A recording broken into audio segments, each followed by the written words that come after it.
গৌৰৱ গগৈৰ সৈতে পবিত্ৰ মাৰ্ঘেৰিটাৰ হাঁহি ধেমালি যোগেন মোহনৰ সৈতে গৌৰৱ গগৈৰ চাহৰ মেল দেৱব্ৰত শইকীয়াৰ সৈতে সুশান্ত বৰগোহাঁইৰ আড্ডা মিছা নহয় এই দৃশ্য চাওক গৌৰৱ গগৈ পবিত্ৰ মাৰ্ঘেৰিটা যোগেন মোহন সুশান্ত বৰগোহাঁই দেৱব্ৰত শইকীয়া সকলো একেলগে একেশাৰীতেই বহি কথা পাতিছে চাহৰ জুতি লৈছে সকলোৰে গাত টাই আহোমৰ পৰম্পৰাগত পোছাক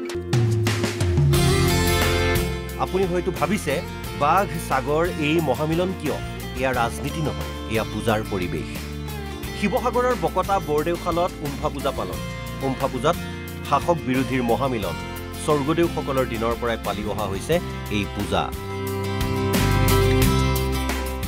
স্বৰ্গদেউসকলৰ সময়ৰ পৰা পৰম্পৰাগতভাৱে উদযাপন কৰি অহা উমফা পূজাত টাই আহোমৰ উপাস্য ৮টা মহাজাগতিক শক্তিৰ লগতে হিন্দু দেৱ দেৱী লগতে প্ৰতিবেশী জাতি জনগোষ্ঠীৰ উপাস্য শক্তিসমূহকো পাং সজাই উপাসনা কৰা হয়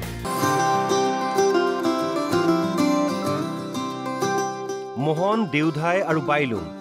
এই তিনি মৌ বংশৰ লগতে এই উমফা পূজাত অসমৰ সকলো জাতি জনগোষ্ঠীৰ ঐক্য সম্প্ৰীতি আৰু কুশল মংগলৰ বাবে নানা উপাচাৰ উৎসৰ্গাৰ দ্বাৰা উপাসনা কৰাৰ নিয়ম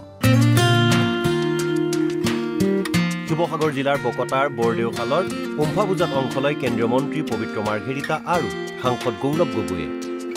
উপস্থিত থাকে অসম চৰকাৰৰ মন্ত্ৰী যোগেন মোহন আৰু ডিমৌ সমষ্টিৰ বিধায়ক সুশান্ত বৰগোহাঁইৰ লগতে নাজিৰাৰ বিধায়ক দেৱব্ৰত শইকীয়াই ৰাজনৈতিকভাৱে তেওঁলোকৰ আদৰ্শ বেলেগ হলেও আটাইকেইজন ৰাজনীতিকেই হৈছে আহোম জনগোষ্ঠী গতিকে স্বজনগোষ্ঠীয় এই পূজাত অংশগ্ৰহণ কৰি আনন্দিত সাংসদ মন্ত্ৰী বিধায়কসকল স্থানীয় ৰাইজে উমফা পূজা আয়োজন কৰিছে যথেষ্ট ৰাইজ গোট হৈছে মই আশা কৰোঁ যে তেওঁলোকৰ মনৰ কামনা পূৰণ হওক ঐতিহ্যমণ্ডিত উমফা পূজালৈ আমি আহিছোঁ কেইবা শতিকাজোৰা ঐতিহ্য আছে আহোমসকলৰ যি একতাৰ নীতি সেই নীতিৰ ইয়াত আচলতে সাৰ্থক প্ৰতিফলন হয় আমাৰ যি আহোমৰ টাই আহোমৰ যিটো পৰম্পৰা সেই পৰম্পৰাৰ সমান্তৰালভাৱে পৰৱৰ্তী সময়ত ইয়াৰ যিবিলাক জাতি জনগোষ্ঠী আছিল তেখেতসকলৰ যি পৰম্পৰা মূলতঃ আহোমৰ পন্থাৰ সমান্তৰালভাৱে বাকী পন্থাবিলাকলৈ সন্মান জনাই ইয়াত নেদেখাজনক প্ৰাৰ্থনা জনোৱা হয়